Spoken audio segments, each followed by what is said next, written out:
Bom, pessoal, vou fazer uma apresentação rápida sobre a questão do plano de fechamento de mina associado a áreas que têm impacto de drenagem ácida. A gente sabe que esse tipo de empreendimento precisa ter uma atenção especial em relação a outros de mineração, e aí a gente está falando aí de metais base, cobre, chumbo e zinco, metais preciosos como ouro, o próprio carvão tem os sulfetos associados, né? Então a gente vê que é uma gama ampla de commodities, né? Como a gente vai mostrar aí na apresentação. Isso é uma realidade mundial, não só do Brasil.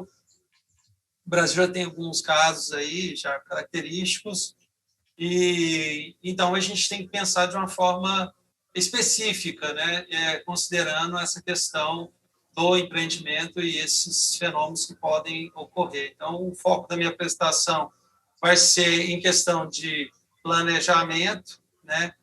E a questão do custo, né? Que a questão da drenagem ácida, o Luciano até falou sobre medicina, tem uma correlação mesmo, assim, é melhor ter uma postura preventiva do que corretiva. É muito melhor você prevenir do que remediar. Então, isso aí um princípio que funciona muito bem para esse tipo de empreendimento. Então, vamos lá, nós vamos projetar a apresentação agora. Vou passar rapidamente, aí, o mais rápido possível, para não tomar muito.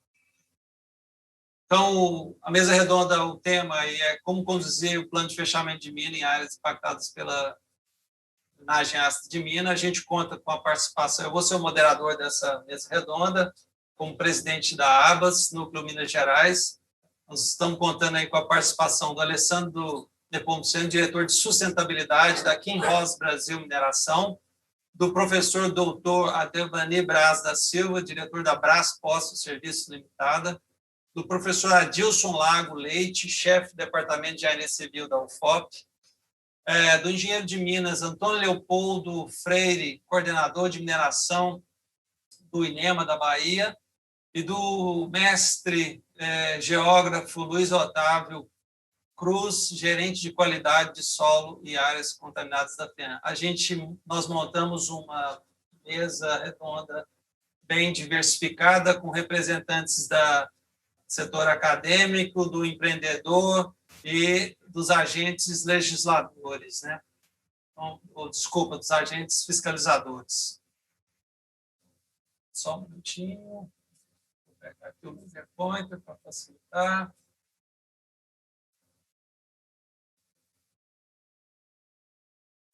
Ok. Por que se preocupar com o processo de drenagem ácida de mina? Esse slide eu gosto dele porque ele representa muito bem a questão dessa linha aqui, que é o custo e das opções de mitigação do impacto, né? E se a gente pensar aqui no eixo X, que você tem o ciclo da mineração, validade do projeto, construção, comissionamento e fim de produção, no começo do projeto, como a gente tem áreas para se pensar em termos de locação de pilha, de barragem de rejeito, você tem um custo menor de implantação dessas soluções de mitigação, né? E um número maior de opções. Na medida que você não se planeja, não pensa nessa realidade, né, da evolução do ciclo da mina, etc., você vai reduzindo essas opções de mitigação do processo e aumentando o seu custo de remediação. Então, chega ao final de um projeto onde isso não foi pensado, então as opções são pequenas, escassas, e, ao mesmo tempo, o custo é exponencialmente maior. Então, esse gráfico está mostrando claramente que é importante fazer um planejamento nas fases iniciais do projeto. Então, um custo menor e depois um custo maior. O fenômeno de drenagem ácida de mina ocorre em praticamente todo o território nacional, desde o Iapoque, no Amapá, na região ali da Serra do Navio, até os carvões lá, a região carbonífera de Criciúma, passando aqui para o estado mineiro de Minas Gerais, Bahia, Goiás, Mato Grosso, que tem ocorrências de ouro, sudeste do Pará, na região de Carajás, né? E tem depósitos de cobre, então que tem um potencial de geração de drenagem ácida. Então, é um fenômeno, é uma realidade brasileira que a gente tem que lidar com ela, né? E a gente tem um background geoquímico que pode promover a solubilização desses minerais naturais de forma natural ou antrópica. Então, a gente precisa fazer um planejamento para mitigar esses potenciais contaminantes. O custo, tirando aí de algumas fontes do MENT, já um pouco antigas, mas é o que a gente conseguiu encontrar, custos estimados de fechamento de mina nos Estados Unidos, 5 bilhões a 72 bilhões de dólares, no Canadá, 1,3 a 3 bilhões, na Austrália, 1 bilhão. Então, a remediação da drenagem ácida da mina é muito cara, essa é uma conclusão lógica, né? E a gente vai ver o porquê disso, né, em números. Então, prevenir é a melhor solução. Planejamento com antecedência é um aspecto muito importante. E a gente tem que fazer os projetos na parte de Greenfield com o princípio de design for closure, de forma que a gente possa minimizar esses impactos ambientais. Isso é o que a gente almeja. Então, se a gente pegar uma tabela aí, lá do EPA de 1997, e pegar o custo estimado de engenharia, né, para fazer uma drenagem de pilha de estéreo, né, e que foi tirado da publicação do MENT, que é uma norma canadense, que é um país que está acostumado em a mineração como um fator importante do seu desenvolvimento econômico, socioeconômico.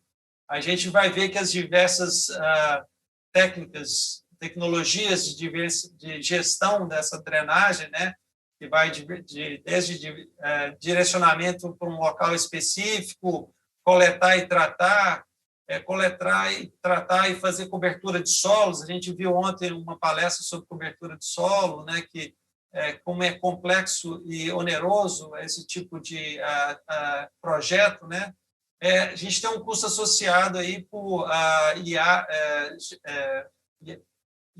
yards cúbico, né, em inglês, e a gente vai chegar, como são os valores do footprint da mineração muito altos, esses custos eles aumentam exponencialmente.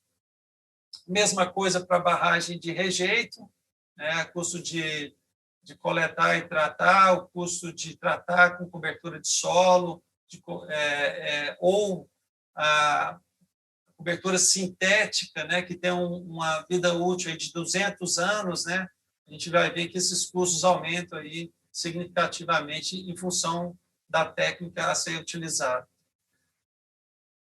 Aqui, em relação ao tratamento de efluente, aí nós puxamos aí as técnicas principais, adição de cal, evaporação, ou então a utilização da técnica passiva de wetlands, né? Essas técnicas, essa aqui principalmente é uma técnica ativa, essa aqui é uma técnica passiva, né? Por isso que a diferença de preço, mas a gente vai ver que os custos também são significativos, né? Isso foi tirado do Gard Guy, e o autor é um profissional que a gente tem trabalhos no Brasil, tive a oportunidade de trabalhar com ele há alguns anos, quando estava na Golder, é um profissional bastante gabaritado. Aí, em relação à cobertura de pilhas, né, tirando uma publicação também do professor Wilson, se não me engano, British Columbia, do Canadá, né, ele fala da cobertura de multicamadas, o custo em função da tonelagem, né, e aqui está em dólares, né, então, para áreas grandes, a gente vai ver que esse custo é significativo. E aí você tem também a questão de dessulfurização do resíduo e outras formas de disposição. A gente vai ver que esses custos acabam impactando significativamente o plano de fechamento de mina.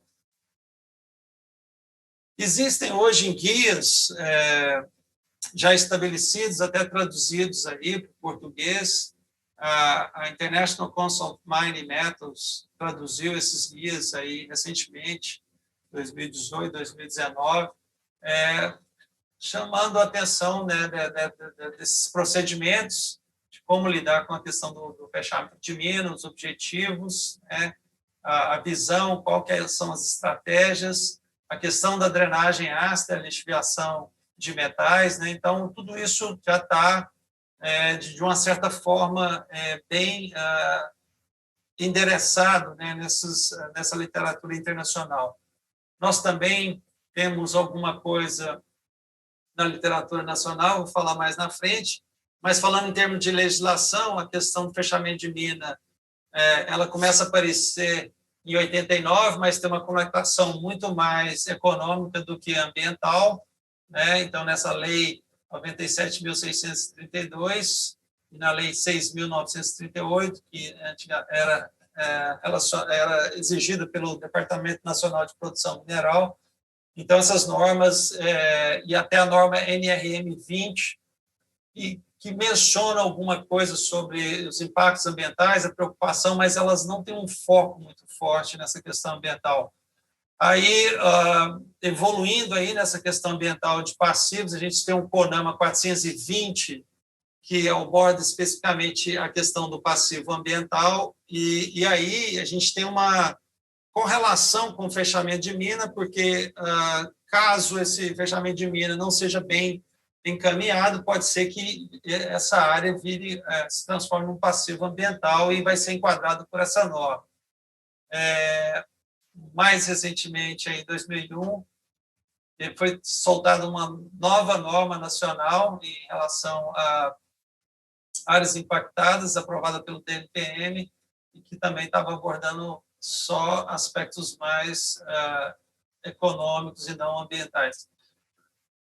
Sentindo essa necessidade, o IBRAM, em 2010, 2011, começou um trabalho junto com a Universidade de Campinas para formar um guia de fechamento de mina com o professor Luiz Sanches e a geóloga Ana Cláudia Neri, e aí eles começaram a elaborar e condensar, estruturar esse conhecimento de fechamento de mina numa versão em português. Isso aí foi divulgado para o setor.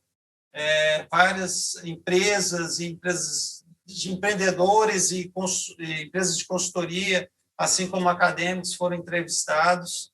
A questão da drenagem ácida é citada neste documento, mas não é abordada de forma muito detalhada, mas pelo menos ela já é citada e passa a ser um documento relevante, né, para a literatura nacional.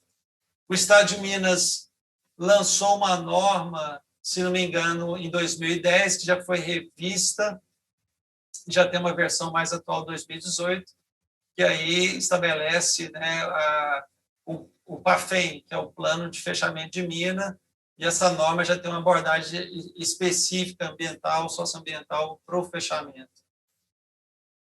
Bom, basicamente é isso que eu queria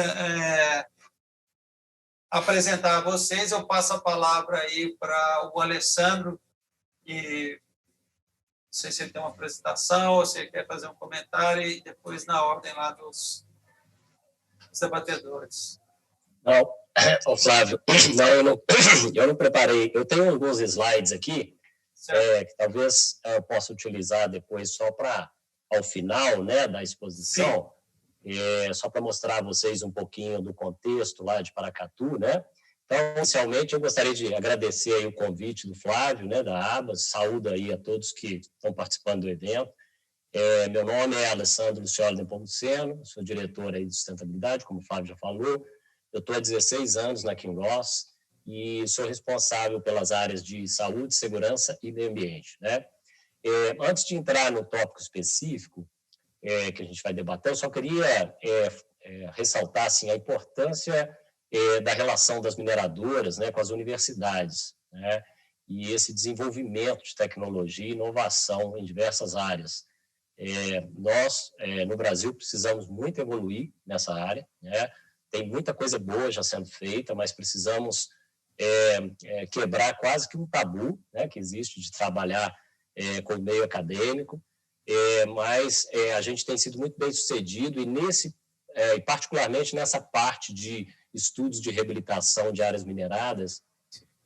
Esse aspecto tem sido muito importante para a gente, em especial a UFV e a UFLA, né, que têm sido assim, parceiros importantes para a gente lá em Paracatu. Tá? Bem, eu acho que eu tinha, para colocar também um pouco aqui, a questão que o Flávio comentou, né, a importância assim, de começar dizendo a questão do planejamento. Né? Então, o planejamento de uma operação, né, de mineração, ela começa realmente lá no projeto, né? E é lá no projeto que todas essas questões relacionadas com drenagem ácida de mina têm que ser consideradas. Né? Quando se trata de uma mina, eu acho que aquele gráfico que o Flávio colocou aí, ele mostra muito bem isso. Então, quer dizer, hoje, quando a gente olha em vários países do mundo, por motivos até de contexto, né, a gente vai ver que, como isso não foi adotado, muitas dessas minas têm hoje custos muito elevados, né, de operação e vão ter custos de fechamento ainda mais elevados. Né? Então, eu acho que uma outra coisa que eu queria ressaltar é que é o seguinte, a gente precisa de ter também essa liderança na mineração para fazer isso, né? Porque toda essa concepção, ela parte da alta liderança da empresa. Então, a responsabilidade corporativa das empresas de mineração, ela não pode ficar só, né, no papel bonito, escrito, nos relatórios que a gente emite, nos websites e tudo mais. Ela tem que ser realmente algo efetivo, né? E a alta liderança, ela é muito importante nesse aspecto, para que ela possa impor, de alguma forma, né, vamos chamar assim, ou gerir essa agenda nas operações e, inclusive, cobrar que esse assunto seja trazido na pauta das discussões, dos planejamentos de lavra, de operação, né?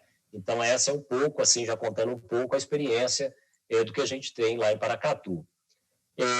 O caso de Paracatu, aqui nós conduz testes, né, cinéticos, estáticos, desde 1991. A gente começou lá com alguns testes estáticos, né? À época, até um amigo meu, o Álvaro, né, que hoje mora no Canadá, ele começou com esses testes e fez as primeiras predições.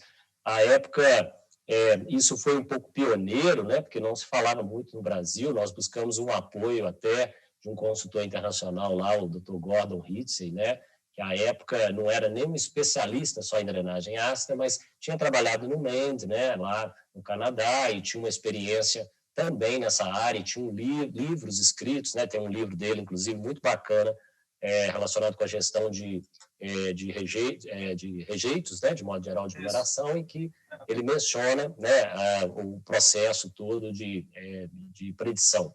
Então, a gente instalou, aí fizemos a instalação de um laboratório dedicado usando lisímetros, né, que é um tipo de teste cinético.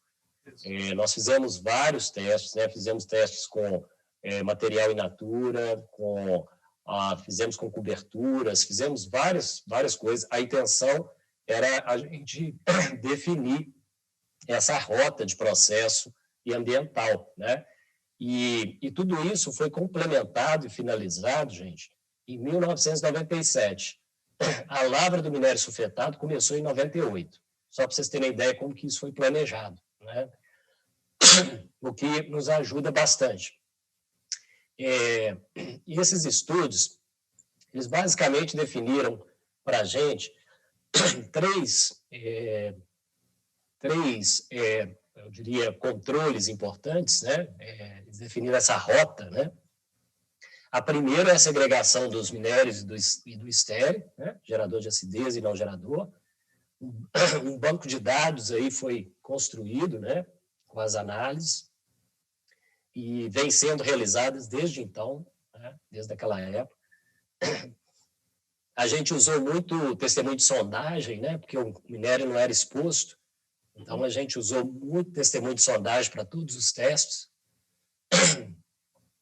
Vocês me desculpem, eu estou com um pigarro, porque eu estou com a minha garganta um pouquinho, aqui de um resfriado que eu estou terminando. Ele não é Covid, eu acabei, estou terminando esse resfriado aqui, mas me pegou de vez. Bem, a segunda A segunda parte desse processo é a segregação do sulfeto, né, presente nos minérios da planta de flotação, e a gente dispõe esse material, né, esse concentrado sulfetado, em tanques específicos. O que a gente chama de tanques específicos são basicamente tanques escavados na área da mina, em que a gente fez uma selagem dupla, né? A gente usou uma argila férrica lá da região de Paracatu, que é uma argila que, inclusive, foi muito estudada depois na UFMG, pela professora Virgínia e pela Cláudia.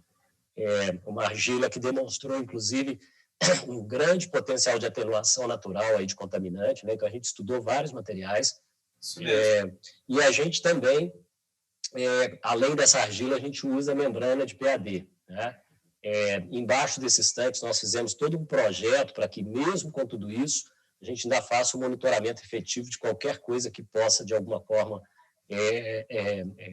ocorrer no caso de um vazamento, qualquer coisa a gente também tem como identificar. O que nunca aconteceu, inclusive, até porque esse processo tem sido muito efetivo, tanto da argila quanto dessa membrana de PAD. E, finalmente, a gente também faz a avaliação dos rejeitos finais, né? Faz uma comparação, a gente faz o monitoramento da relação do enxofre da ANC, lá, o potencial de neutralização do rejeito em relação ao potencial o potencial de neutralização em relação ao potencial de geração ácida, né? E esse controle a gente faz diariamente também na planta e a gente compara com esses dados que vêm lá da mina, né? Dos minérios que estão sendo alimentados. E, com isso, a gente adiciona calcário, né, como neutralizante, quando necessário. E esse quando necessário é basicamente uma relação aí que a gente estabelece do potencial de geração em relação ao potencial de neutralização, que a gente estabelece aí um fator de segurança de 1,5, né? Então, tem que estar... Agora, de uns anos para cá, a gente colocou 1,5. A gente já usava valores acima de 1, e depois de várias discussões também com consultores e tudo mais, nós chegamos à conclusão que, para ter mais segurança ainda, a gente subiu isso para 1,5, que a gente faz já há alguns anos. Eu queria só também falar um pouquinho assim, dos benefícios, né, de um programa como esse. Gente, a Quimós teve uma série de benefícios com isso. Além da preservação da qualidade da água, né, que é talvez o aspecto aí mais relevante, os custos de fechamento são realmente consideravelmente reduzidos, né, uma vez que essas coberturas podem, do pit final e das barragens, né, de mina, podem ser mais simplificadas, né, evitando-se coberturas complexas e caras, né. No caso de Paracatu, por exemplo, nós tivemos uma das nossas barragens que a gente já conseguiu reduzir o custo de fechamento pela metade, só por pesquisa aplicada em cobertura, na espessura de cobertura. A gente vê que isso é muito importante do ponto de vista do benefício, né, advindo desse processo todo. Mas eu acho, gente, com tudo isso, eu creio que o mais importante também de benefício é essa manutenção, né, tanto da licença para operar e a demonstração clara da responsabilidade corporativa que uma mineradora tem que ter hoje, né, para todas as partes interessadas. Eu acho que hoje, inclusive, um requisito importante aí de interesse dos investidores, né? A gente precisa fazer mineração de forma que esses custos ambientais e sociais sejam incorporados, aí, internalizados desde o início para a gente inovar, né? Porque senão a gente fica com o mesmo discurso, né? Isso. E você quer comentar, Flávio? Não, eu queria passar a palavra para o... Se você pudesse finalizar, para a gente depois dar oportunidade... Eu só queria dizer, para finalizar, que essas pesquisas, né, renderam aqui em nós aí o primeiro prêmio aí concedido pelo INEP, né, o INEP, em 2018, na África do Sul, no evento do ICARD, né, o Best Practice Award lá para Management of Sulfite Materials. É só isso. Obrigado aí pela oportunidade e estamos aqui à disposição. Vou passar a palavra para o Debani Braz, professor.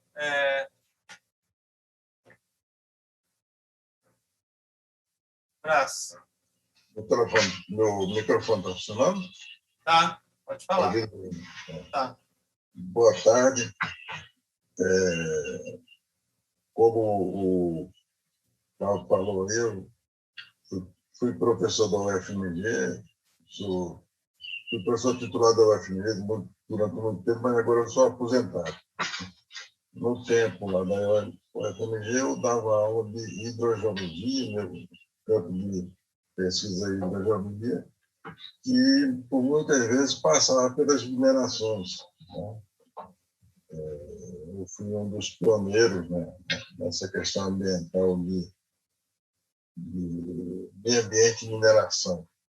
Vocês são, pela cara de vocês, são todos novos, mas essa coisa ambiental começou com o DNPM, o antigo DNPM, formou um grupo de professores, éramos 12 professores do Brasil inteiro, aqui tinha 3 de Minas Gerais, tal, e nós fomos dando conferências nessas áreas críticas que tem mineração problemática, tipo Criciúma, Manaus, aqui em Belo Horizonte também. Foram 11 cidades levando essa mensagem, que tinha que harmonizar. E a ideia que tinha era fechar todas as minerações na época. E a nossa mensagem era harmonizar, explorar e harmonizar sem estragar o meio ambiente. Esse era o pensamento.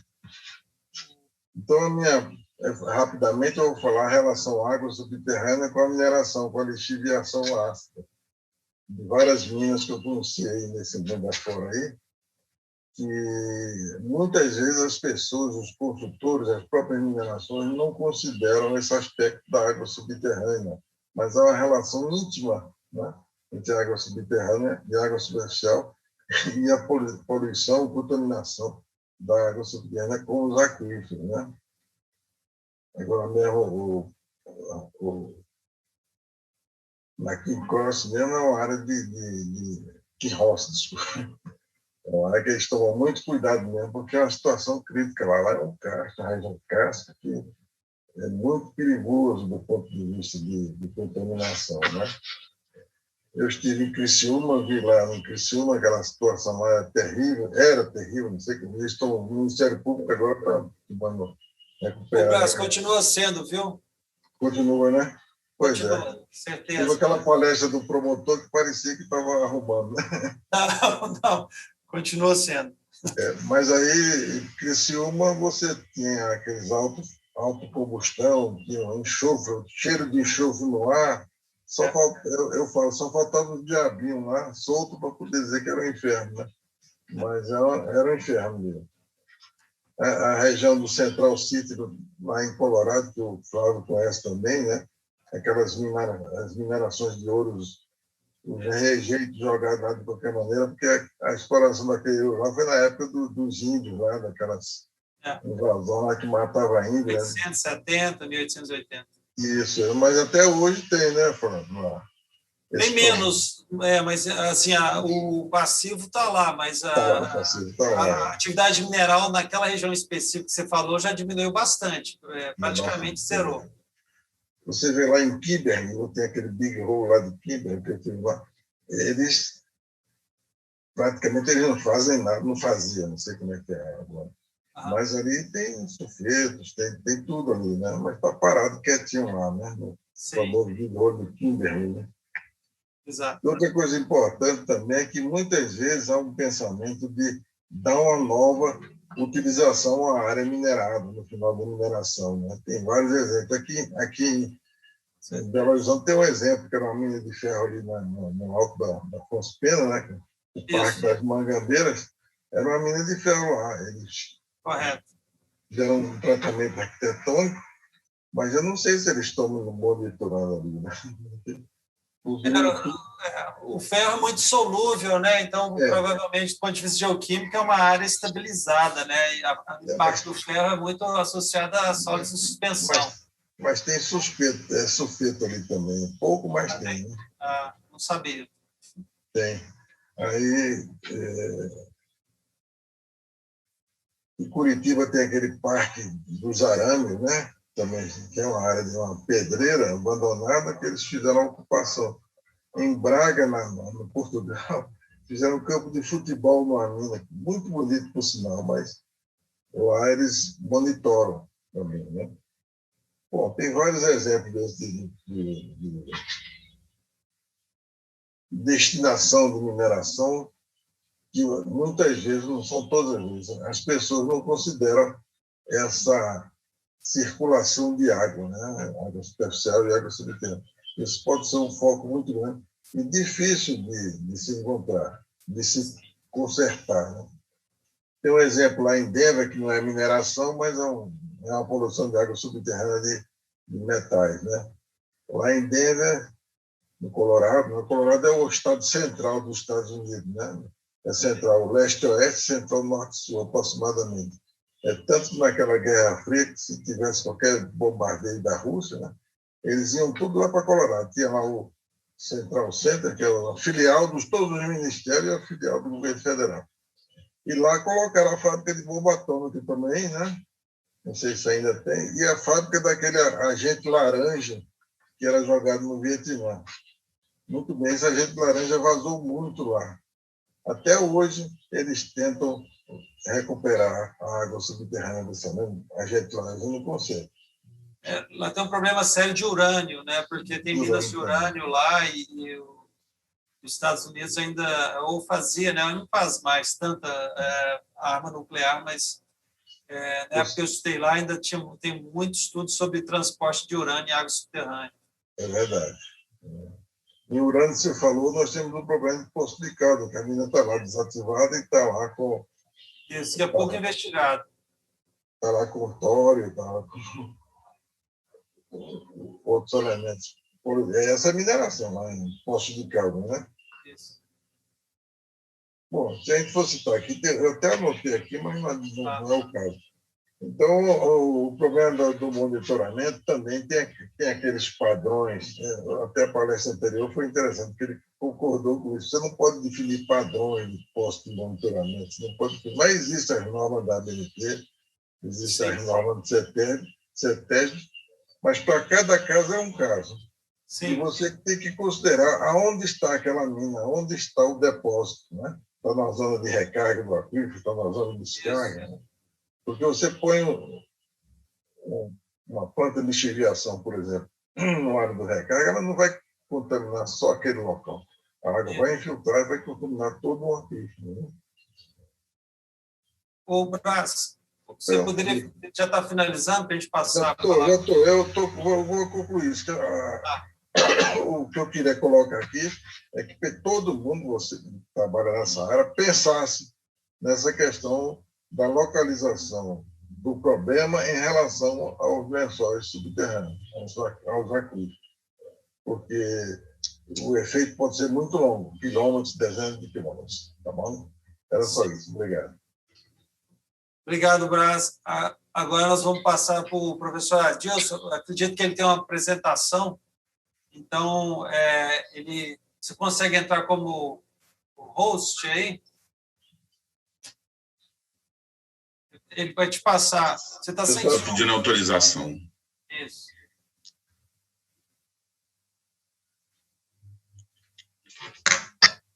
Ok. Você está como host. Ok. Aí. Compartilhar.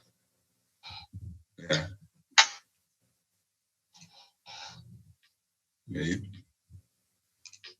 Ah, tá.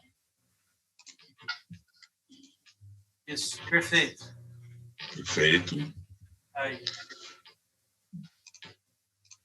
Bom, boa noite a todos. Gostaria de agradecer pelo convite.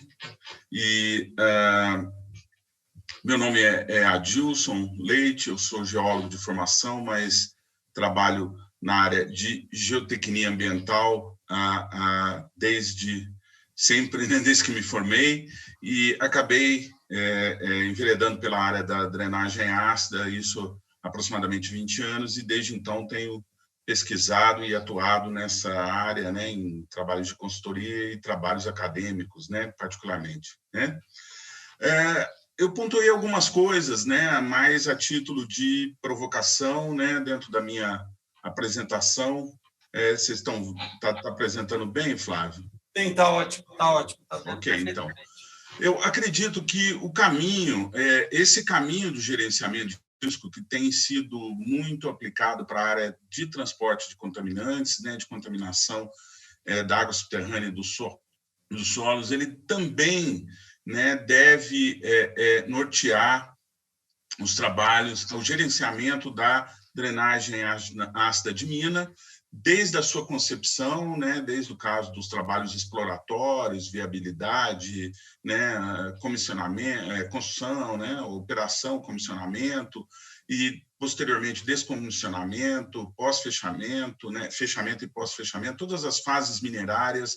Eu acredito que a redução de riscos, né, para mim, é o norte, né, o caminho da redução de riscos é sempre saudável. Então, nós temos, basicamente, a redução das fontes, a redução dos caminhos preferenciais e a atenção aos receptores, né? Então, a palestra do Flávio, ele comentou sobre a norma da CETESB, mas eu acredito que antes da normalização tem a ver com o raciocínio lógico, né, de você tentar identificar todos esses participantes para tentar minimizar, já que muitas vezes o problema é impossível de se resolver.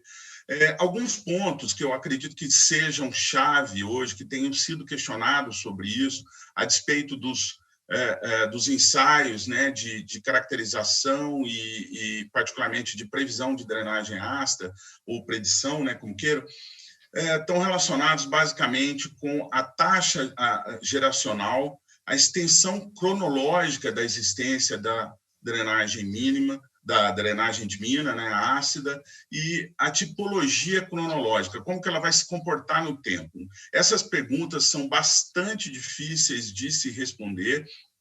Há sempre um questionamento sobre o resultado dos ensaios e da efetividade desses resultados para se, vamos dizer assim, para se gerenciar, né? Há casos duvidosos sobre a aplicação. A verdade é que, para algumas minas isso funcionou muito bem, para outras não, né? Há um roteiro a se seguir, todo mundo propôs, inclusive até estão tentando propor uma normalização disso, mas, independente disso, há, sim, uma complexidade bastante grande, né, que eu acredito que só possa ser resolvida com, basicamente, a união desses trabalhos iniciais e a continuação desse trabalho, mais ou menos no modelo em que o Alessandro pontuou para que nós, né, do acompanhamento, do desenvolvimento, né, da evolução desses estudos ao longo dos trabalhos, né, de operação da mina e depois do fechamento, né? Eu acredito que é um conjunto disso. Então, tudo isso passa exatamente pelo estabelecimento dessas condições em que a gente está observando aqui, né?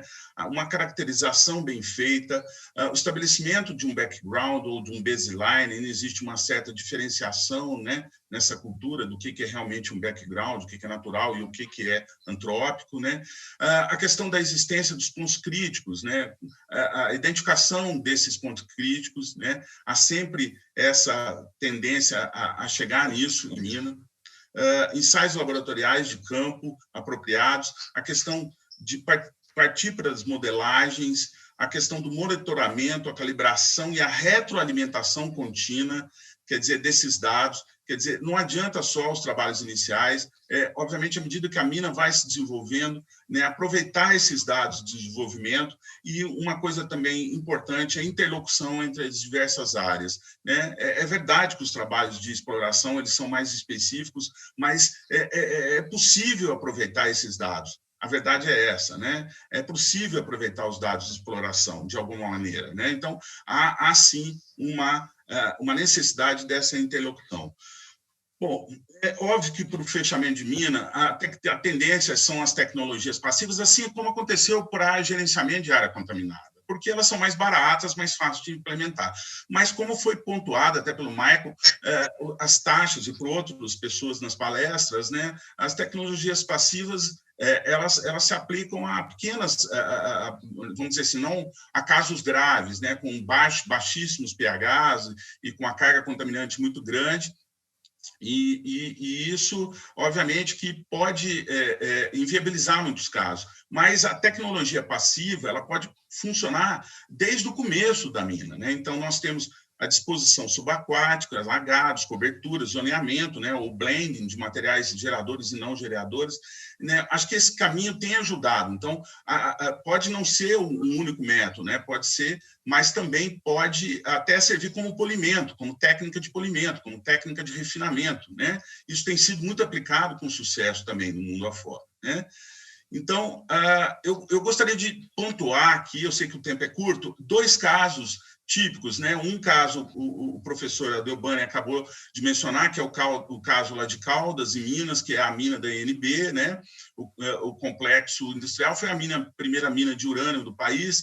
Ela funcionou de 82 a 1995, interrompeu várias vezes, foi fechada prematuramente por dificuldades na geologia, mas é um caso típico porque, inclusive, é gerenciado pela Comissão Nacional de Energia Nuclear, né? Então, nós temos aqui um exemplo do Botafora 4, lá, que tem 12 milhões de metros cúbicos, numa área de 56,9 hectares, e que ele gera, essa aqui é uma bacia que foi feita para conter a drenagem. Nós temos aí 3,5, variando de 3,5 a 4,5, dependendo da época do ano, né, das chuvas, né, isso fruto dessa infiltração, né, só para ter uma ideia, isso aqui tem 90 metros de altura.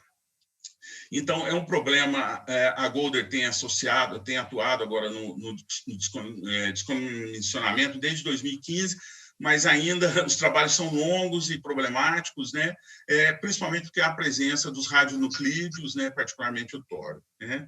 E, então, o que aconteceu? Não foi previsto. A verdade é que a projetista francesa não relatou, né, nos trabalhos exploratórios, e aí teve que se enfrentar o problema desde o decapeamento, porque, em sendo radiativo, né, você teve aí um protocolo, inclusive um laboratório fiscalizador que funciona até hoje, o LPC, né?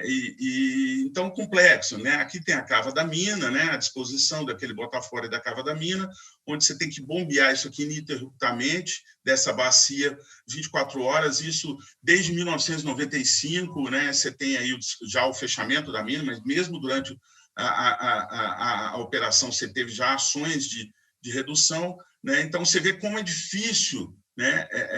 É um caso da dificuldade, né? Do gerenciamento para o fechamento, né? Você vê que está desde 95 e até hoje realmente são poucas ações de fechamento propriamente dito. São muitos estudos, mas poucas ações que provavelmente vão se iniciar e terminar em vários anos, né? Devido às dificuldades, né? Professor, 3 minutos aí, vamos tentar. Tá bom. Obrigado. Então, aqui tem a estação de tratamento, né?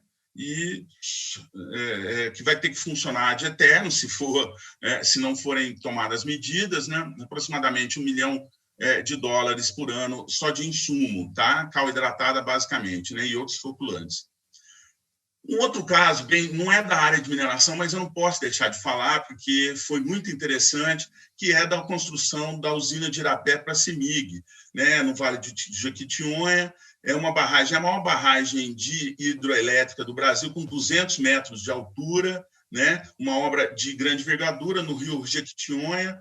A presença de pirita e outros sulfetos foi percebida, né, logo nos primeiros trabalhos de exploração geológica e condicionou e mudou tudo na barragem. A verdade é que mudou tudo. Os trabalhos foram investigativos, mudaram, né? Ele citou a professora Virgínia e outros laboratórios que foram consultados, outros consultores, e acabou que a barragem, o projeto, etc., o gerenciamento todo da barragem mudou, mas foi uma história de sucesso, porque nós tivemos essa aí, basicamente, a barragem, você vê um zoneamento, né, com material gerador sendo colocado submerso. Aqui você tem um material um pouco mais alterado, né? Menos gerador, porém mais alterado, e você teve aí a proposição dos famosos guarda-chuvas de Irapé com geossintéticos, né, para tentar diminuir essa infiltração de água no corpo do maciço da barragem. Quer dizer, totalmente, né, obviamente que os custos aumentaram. Outros estudos também, as questões das tomadas de força, que tiveram que ser cobertas com material inerte, né, das estruturas de concreto, basicamente, que tiveram que ter a tomada de água aqui, né, os túneis, a saída, né, tudo foi mudado com epóxi, né? Tudo foi recoberto com epóxi para poder não alterar-se caso gerasse acidez, né? Tem se percebido que a água aqui é boa, né? Mas a água aqui embaixo, que está ensecado, vocês veem que está ensecado aqui, não é, né? E aqui estão, né, só para terminar, uma foto exatamente das membranas de polietileno e PVC também foram usados.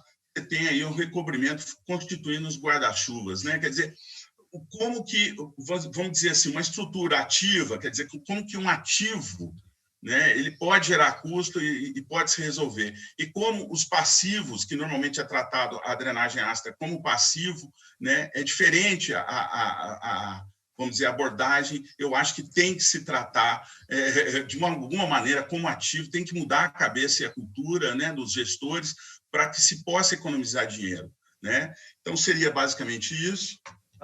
Eu agradeço. Muito obrigado. Bom, tivemos já a participação aí do setor de empreendedor da mineração. Tivemos a palavra aí do setor acadêmico através de 2 professores, né?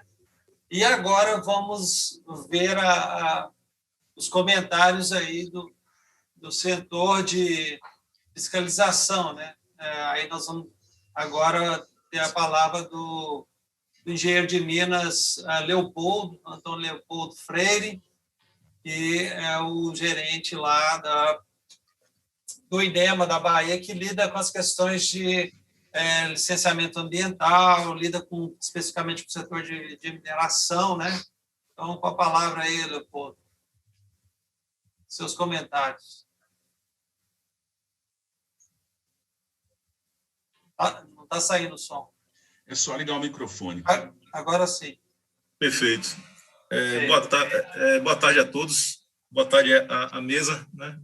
Agradeço aí ao presidente da ABAS de Minas, né, pelo convite e parabenizo pela organização do evento, né?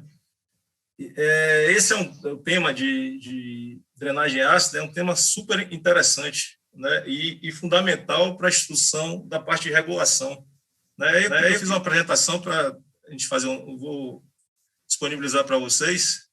Tá. Eu vou passar você como host, né, do evento. Só um minuto. Perfeito.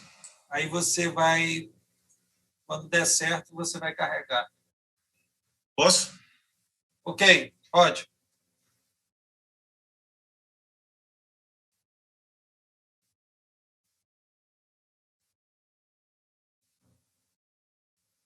Eu não sei se já está aí na...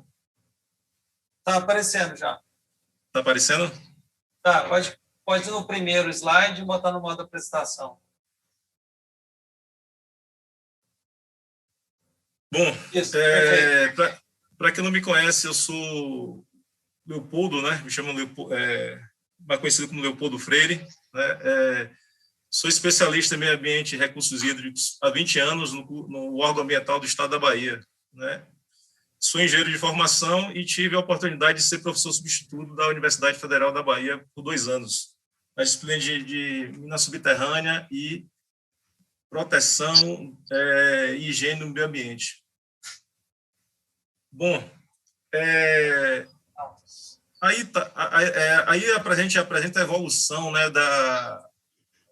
dos recursos naturais do Brasil, né, toda a evolução que teve, né? Por exemplo, na década de 60 teve o Código Florestal, e um outro ponto que eu chamo importante aqui é da década de 80, que começou em 1981, foi implementada a Política Nacional do Meio Ambiente, aí que veio o licenciamento ambiental, todos os outros dispositivos e instrumentos da política, né? Então, o que acontece? Em 1980 é um marco para todos os processos produtivos, né? Inclusive a mineração. O que é que eu quero com esse diagrama aí, na linha do tempo? É simplesmente mostrar o seguinte, que existiu, antes da década de 80, empreendimentos minero-industriais, né? Por exemplo, aqui na Bahia você tem o clássico um clássico exemplo de relação à mina de Boquira, né? Que é extração de chumbo, né? Da Galena, né? E a contaminação de Santa Amaro, né? Que, apesar de não ser de mineração, mas era um processo produtivo pirometalúrgico que gerou drenagem ácida e contaminou toda a cidade. Então, o que é que eu quero apresentar aqui? Bom, existe, nos últimos anos, uma flexibilização da legislação ambiental, né? Então, assim, às vezes, em relação a determinados temas, a gente fica preocupado em relação à parte de regulação, né? Em relação a Minas. E teve Minas, dentro da década de 80 até atualmente, grandes projetos minerindustriais que foram muito mais bem, digamos assim, os estudos foram apresentados, que a gente está realmente acompanhando, né, os desafios. Então, assim, como que a gente conclui disso aí? Olha, existem empreendimentos minerindustriais antes do instrumento de regulação e existe os que fizeram dentro desses últimos 40 anos, né? Que, na verdade, 40 anos, eu acho que a gente ainda está na curva aqui do aprendizado, né? Tem algumas oportunidades de melhorias. Bom, aqui está as fases da atividade mineira industrial, né? E, assim, eu acho que todos da mesa, assim, eu concordo perfeitamente que a questão do DAN tem que ser verificada desde a pesquisa, desde a exploração, né? E ver toda a evolução, certo? Agora, a grande questão, desculpe, a grande questão que está entre a fase de descomissionamento e fechamento, né? Por exemplo, quando é que o empreendimento, o órgão ambiental vai dizer, determinada empresa, que está tudo ok, o fechamento, ele tendo uma drenagem ácida de mineração, né? Em função das suas características, né? Das suas características das reações cinéticas, né? Então, assim, isso aí, por exemplo, a sociedade, ela quer uma resposta, né? A sociedade quer resposta. Então, a gente viu o seguinte, até agora, que cada caso em relação ao DAN é um caso perfeito, né? Existem os graus de incertezas, né? Então, assim, o que eu percebo, na minha percepção, eu vejo que tem que ser algo mais palpável, né? O que é que a gente pode fazer efetivamente, né? Dentro das características de uma drenagem ácida em determinado local. Então, aí tem um exemplo aí, só para ilustrar, uma cava, né, que já está exaurida, e que tem aí um bota fora, né? Aí a gente vê várias coisas que a gente pode tirar disso aí, né? Por exemplo, a grande quantidade de material, né? Aí se torna de minerais sulfetados, né? Então, assim, o que é que a gente poderia fazer aí efetivamente para evitar que gere drenagem ácida? Nesse caso aí, por exemplo, essa mina está fechando, né?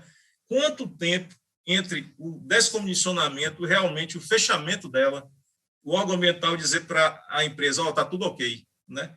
Então, assim, esse espaço de tempo é algo assim que realmente eu acho que a situação não permite a gente predizer, né? Não permite predizer. Outro ponto interessante aí, por exemplo, o pessoal fala de background químico, né? Não, mas a região já tinha um background de mineral sulfetado grande.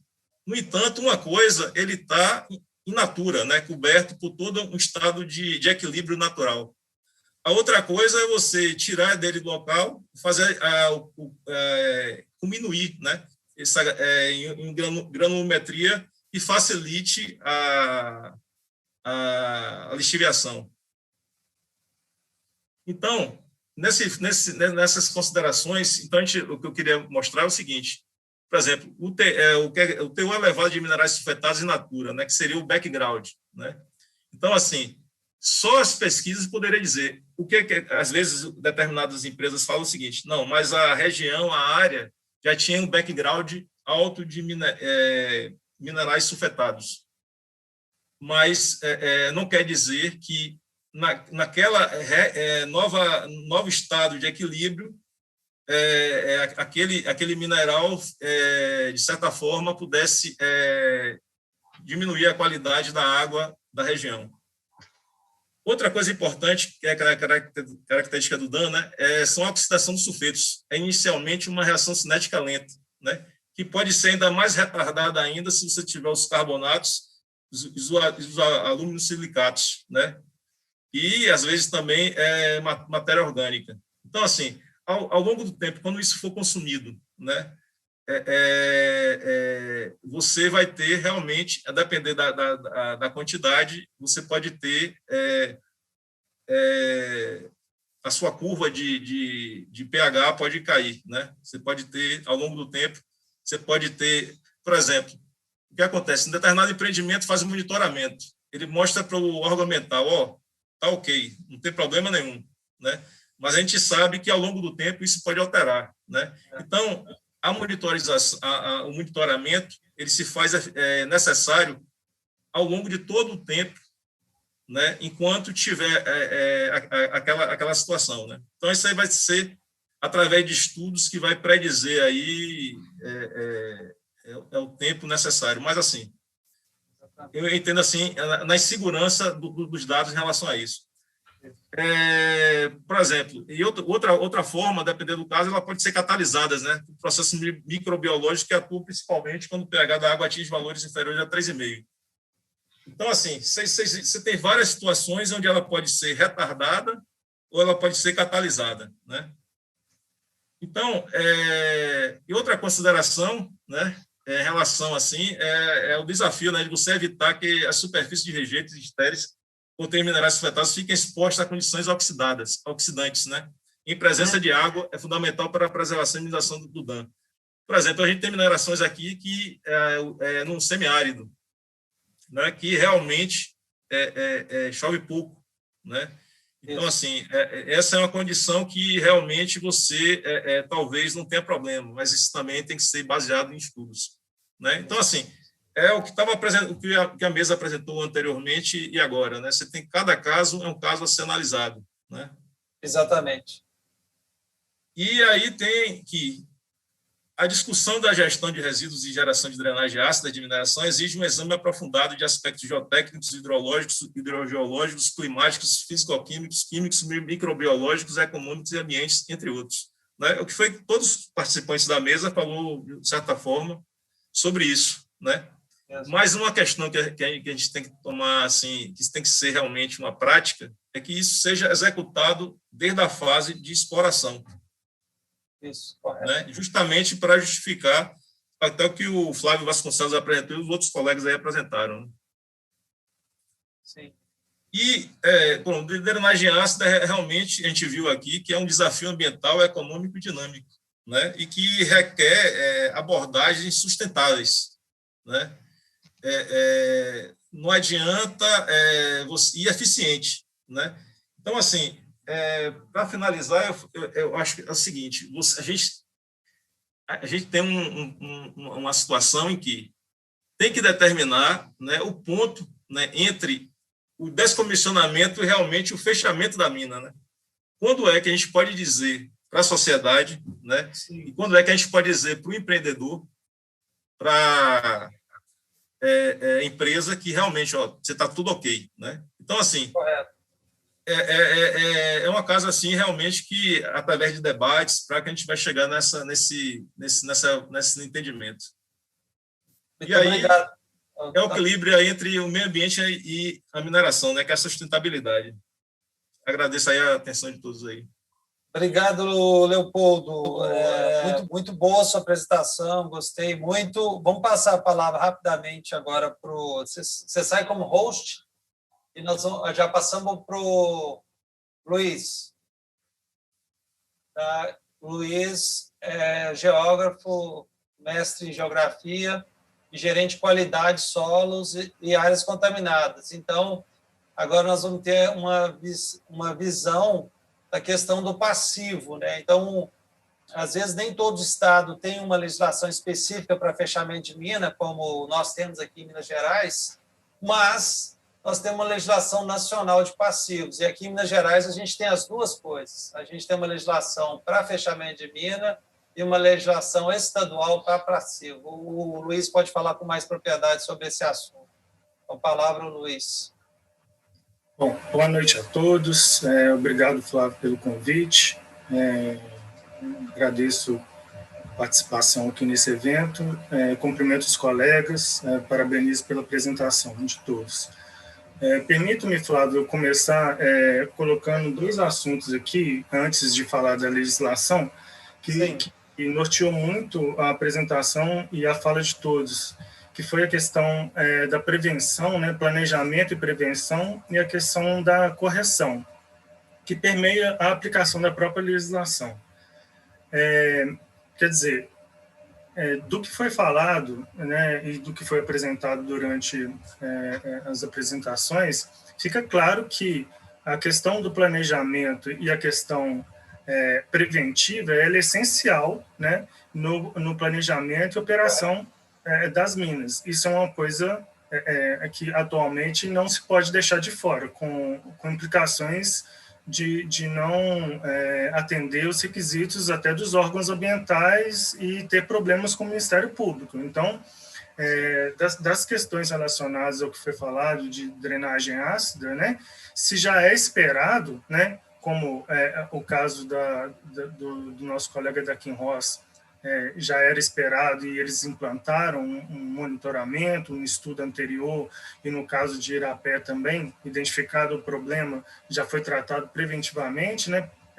Se não tratado, ele pode incorrer no impacto, num passivo ambiental, que conforme todos apresentaram, os custos, né, de reparação são enormes, né? E inclusive o exemplo da INB, de Poços de Caldas, que é o exemplo oposto, né? Não se fizer a prevenção e o passivo dá lá $1 milhão por mês só com reagente. E em termos práticos, como você mostrou o gráfico, na fase que você já não está tendo benefício financeiro com aquela mina, né? Então é só custo, né? Isso. Então isso é um prejuízo para todos, né? Para o meio ambiente, principalmente, né?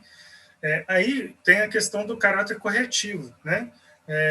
Que vem as normas, né, de fechamento de mina, como você citou. Nós temos a deliberação normativa 220 de 2018, que trata do plano de fechamento de mina e dos PRADs, né, dependendo da classe, o que se faz é um PRAD, né, e que está passivo também o plano de fechamento de mina, a aprovação do COPAN. Envolve, obviamente, um uso, né, um lado mais voltado para o social, que é a questão do uso, né, e é feita uma audiência pública para colocar todas as questões de uso e a questão dos impactos ali do fechamento, né? Mas e aí como é que está acontecendo isso no Estado, né? Você tem a deliberação, você tem uma instrução normativa 7 de 2018, está disponível no site da FEAM, na parte de fechamento de mina, e que traz o procedimento administrativo para você fazer a realização do fechamento de mina, né? Então, você, para quem tem aí, já está na fase final de operação das minas, só fazer esse procedimento. E onde que entra a questão das áreas contaminadas, né? A avaliação que está sendo feita do PAFEM, ela entra dentro de uma gerência específica na FEAM, né, que cuida do fechamento de mina, e eles solicitam a avaliação de área contaminada da gerência de qualidade do solo e áreas contaminadas. Quer dizer, para quem não está fazendo esse planejamento, para quem não está se antevendo as situações e verificando se tem uma área contaminada ou não, se está gerando drenagem ácida ou não, na hora que chega no afunilamento lá, na hora de verificar os requisitos para o fechamento da mina, é que começa a se estudar a questão da área contaminada. E isso, infelizmente, não dá para passar, né? Está previsto na legislação. Então, no planejamento, antevendo a situação de uma possível contaminação, aí eu falo não só das pilhas, de rejeitos, né, da questão da drenagem ácida, mas das outras áreas operacionais da empresa que possam estar contaminadas, que têm um potencial de contaminação, isso deve ser visto previamente, né? Para não chegar, igual alguns casos que a gente tem, que no início do plano de fechamento de mina ainda se vai investigar a área, o que demora um tempo muito grande para análise e encerramento do caso com o fechamento.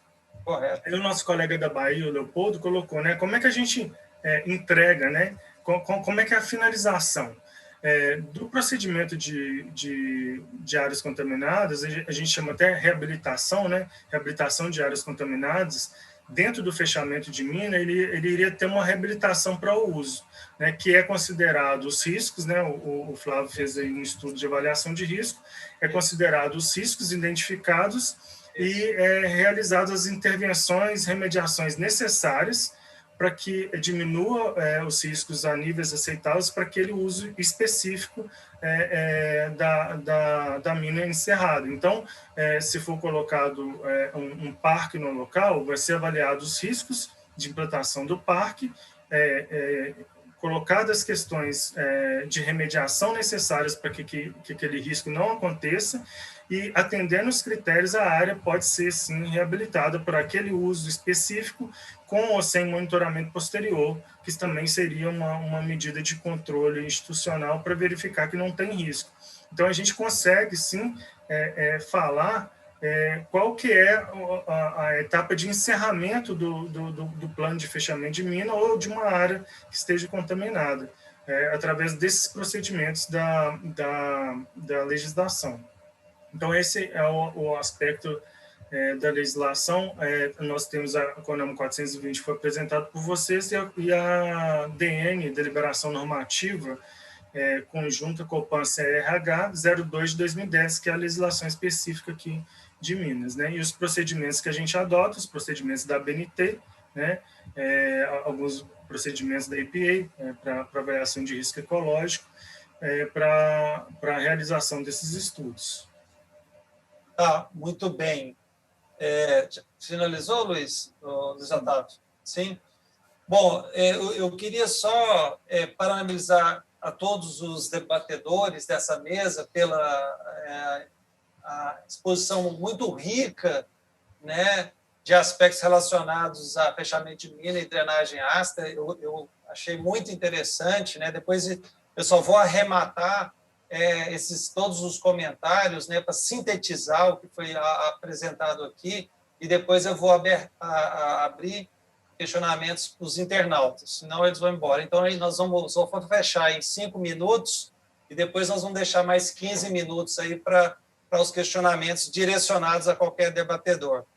Então, em síntese, a gente viu o exemplo lá do empreendedor que fez o planejamento, que tinha um problema, que conseguiu identificar, que fez um programa de décadas para conseguir fazer um fechamento, um plano de fechamento que está sendo implementado, né? A gente conhece lá aqui em Rosa, que foi até premiado na última Congresso Internacional de Drenagem Ácida na África do Sul, que eu estive lá, o Alessandro também recebeu um prêmio internacional com uma mineração de boas práticas.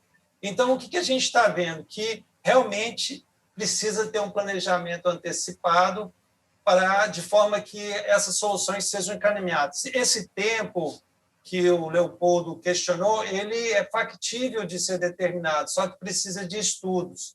E que tipos de estudos? Estudos geoquímicos multidisciplinares que envolvem hidrologia, né, o clima da região, a hidrogeologia, a geologia propriamente dita, para responder questionamentos específicos, né, sobre potencial de contaminação, etc. Quais são as soluções práticas, né, para esse caso? Ou seja, a solução já existe. Para chegar nessa solução, precisa-se de um investimento de tempo e de recurso. Então, esse é um ponto que acho que está claro aí nos debatedores. Agora, uma vez aplicadas essas soluções específicas, há como comprovar a sua eficácia, através do quê? De uma avaliação de risco, tanto a saúde humana quanto ecológica. Hoje, a gente tem uma metodologia tem as metodologias internacionais, a gente tem uma planilha específica da CETESB que a gente pode aplicar a mineração, a gente apresentou esse trabalho aí recente, que é um exemplo clássico disso, de aplicação de uma metodologia já desenvolvida aqui no Brasil para avaliação de risco. E, então, assim, existe um caminho claro, só que ele é trabalhoso, leva tempo, a gente consegue responder as perguntas, mas tem que ter esse planejamento antecipado.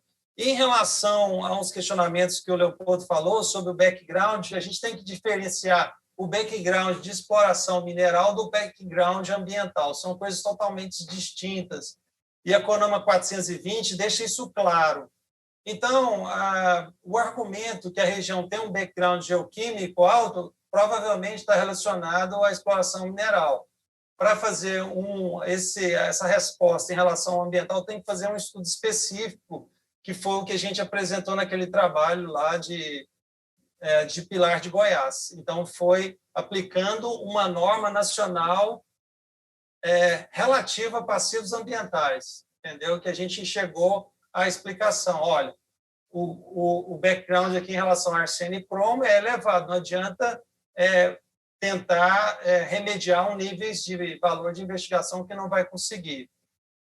Então, assim, foi muito rico o debate, deixou claro alguns pontos específicos, né, que são planejamento antecipado e os estudos específicos para cada área, para chegar a soluções específicas e factíveis de serem avaliados a sua eficácia.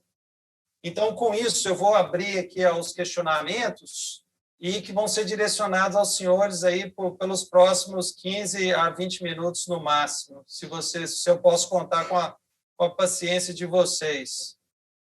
Vamos ver aqui.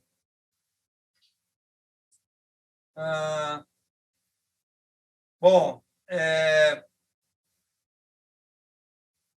Alessandro, você pode comentar um pouco dessas soluções específicas que foram empregadas na Kinross, no sentido de mitigar o impacto da drenagem ácida de Minas? Você comentou algumas de tantos específicos, mas pode detalhar mais um pouco?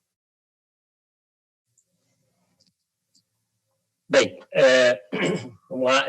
Eu acho que as medidas, né, como eu comentei, elas são as medidas mais macro, vamos chamar assim, né, do processo. Temos, então, essa questão da segregação que acontece na mina e das análises. Ela é super importante começar lá na mina, né, é lá que começa tudo, né, o processo mineral está lá. E, inclusive, não só movimentações que vão originar a passagem do minério, mas também uma boa caracterização dos estéreis, né? Então, os estéreis na mina é importantíssimo que eles sejam bem classificados, porque as movimentações de material numa mina, principalmente uma mina como a nossa, por exemplo, de vulto, fica praticamente inviável, às vezes, ou de custo muito elevado, você retomar material, né? Então, por isso que esse planejamento é importante. Então, por exemplo, você pode alocar esses materiais com potencial de baixa geração de acidez, ou às vezes materiais que não têm potencial de geração de acidez, e já deixá-los num planejamento para serem utilizados, por exemplo, quando do fechamento, né? Então, esse planejamento, ele é fundamental, né? Porque não dá para depois que um processo mineral começa, você ficar movendo materiais de um lado para o outro, porque isso inviabiliza a sua lavra, né? As questões que estão associadas também no processo, né, a segregação dos sulfetos, é muito importante também que esse material seja adequadamente caracterizado, que se conheça bem, e que o processo da operação, que lá a gente faz nos tanques, né, esses tanques escavados, ele também você tenha detalhe, né, do que as ações de operação e as ações de fechamento, né?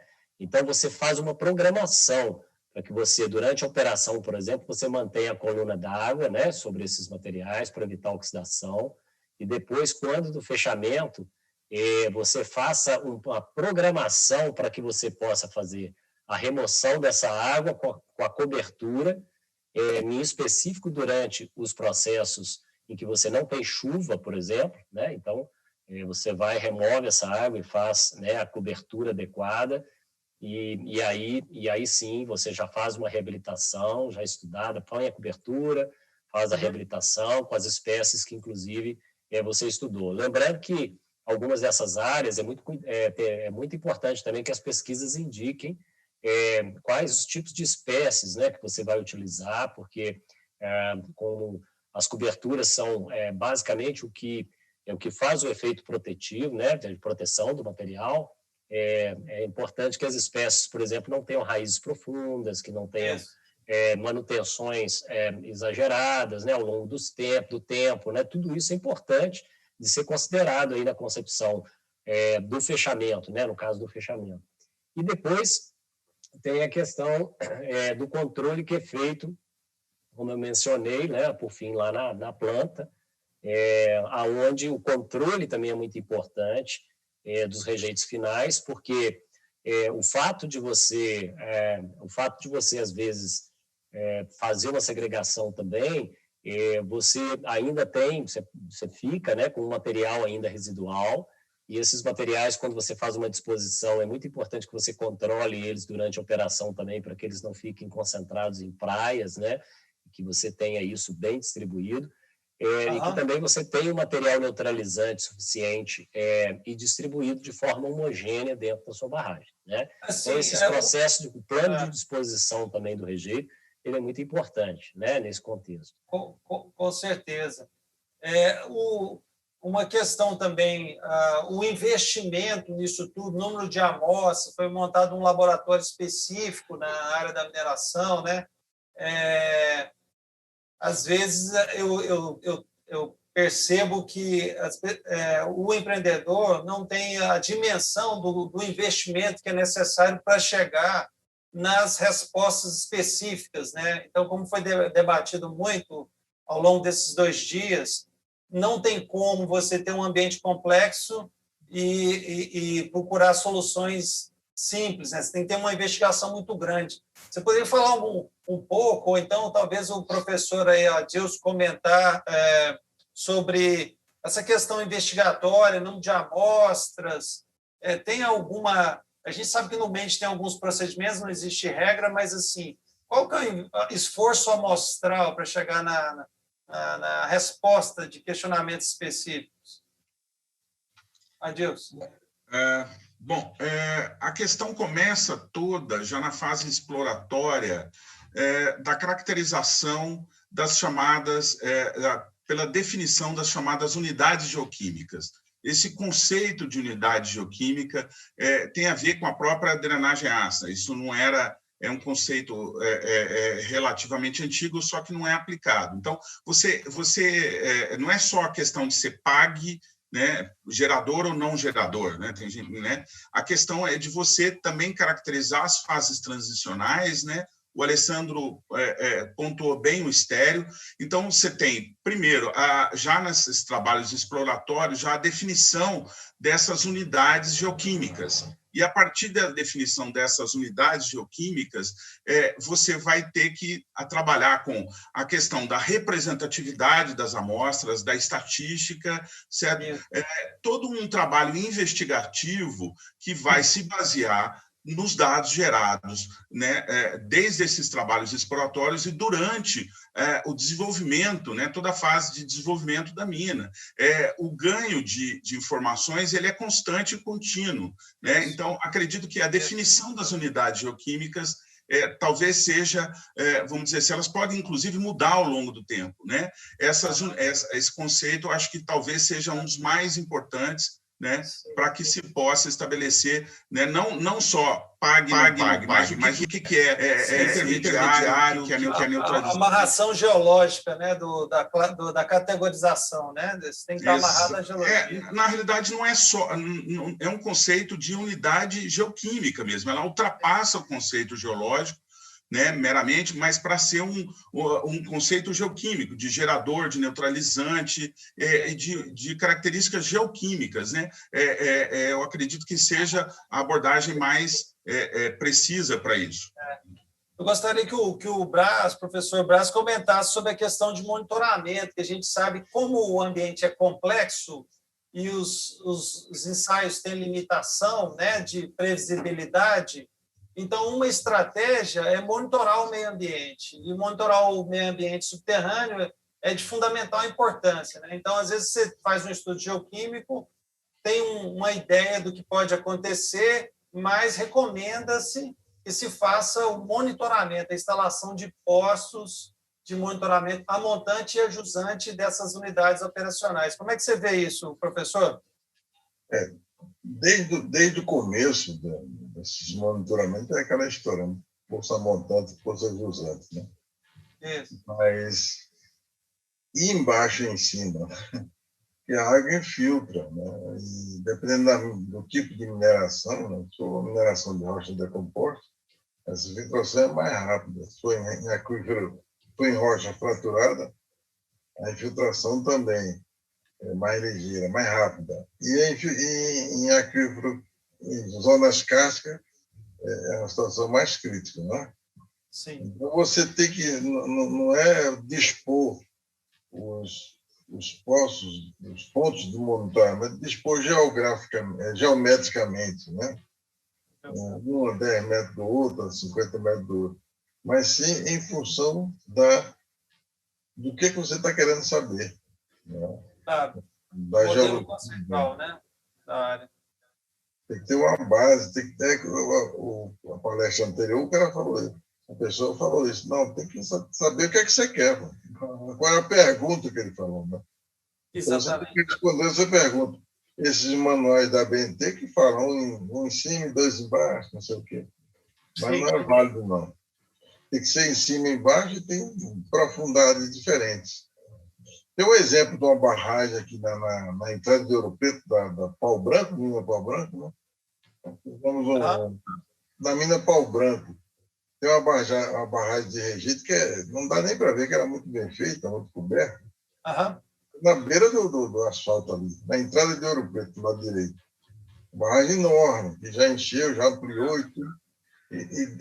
Antes dela ser executada, foi feito um poço lá de 80 metros de profundidade. E o pessoal coleta a amostra e tem um controle completo. Não? 80 metros, não precisa. Inicialmente, eles não vão fazer 10 metros, 20 metros, que é suficiente, não.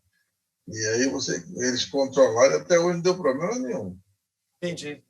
Entendeu? A Cíntia faz um questionamento para o Alessandro sobre o laboratório que foi montado lá na Kinross, se ele é acreditado, eu acredito, pela 17.025, que ela está perguntando, pela ABNT, de laboratórios.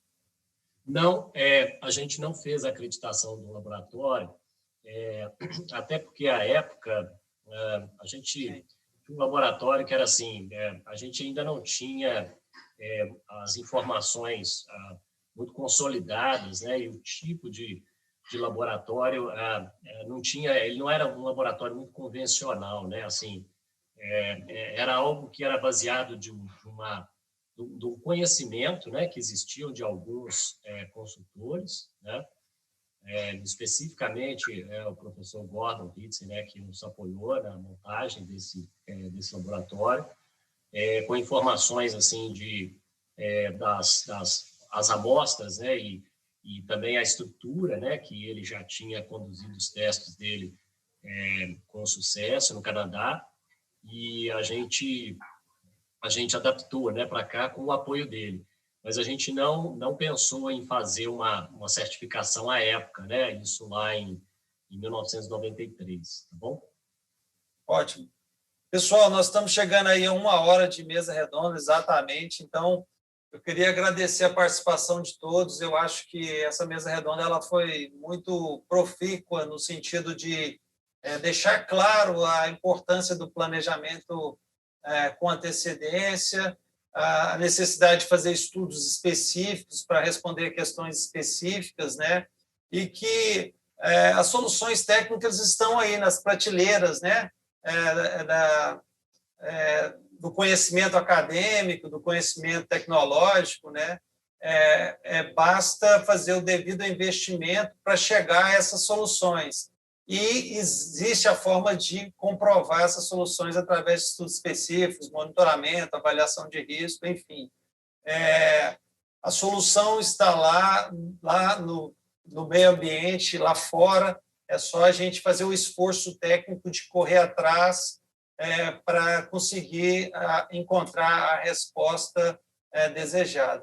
Então, gostaria de agradecer a todos que participaram desse debate e dizer que foi uma satisfação muito grande, pedir desculpa pelos erros técnicos, e eu conto com vocês no apoio, né, da realização desse congresso tão importante para a gente, né, de drenagem ácida, um congresso internacional, que deverá ocorrer em outubro. Eu não sei exatamente o formato, mas provavelmente vai ser um misto, uma questão virtual, com alguns treinamentos específicos em site para as pessoas aqui do Brasil ou de Minas, né, que queiram participar.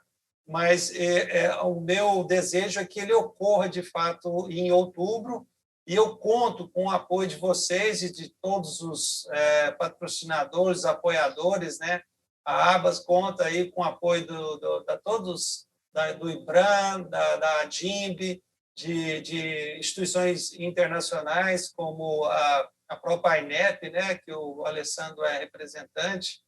E a gente acha que isso é muito importante, né, para a gente trazer e fomentar esse conhecimento aqui no Brasil, né? A gente viu hoje apresentações sobre a elaboração de uma norma técnica, se vale a pena, se não vale, o histórico, né? O Luciano apresentou muito bem aí, será que vale a pena?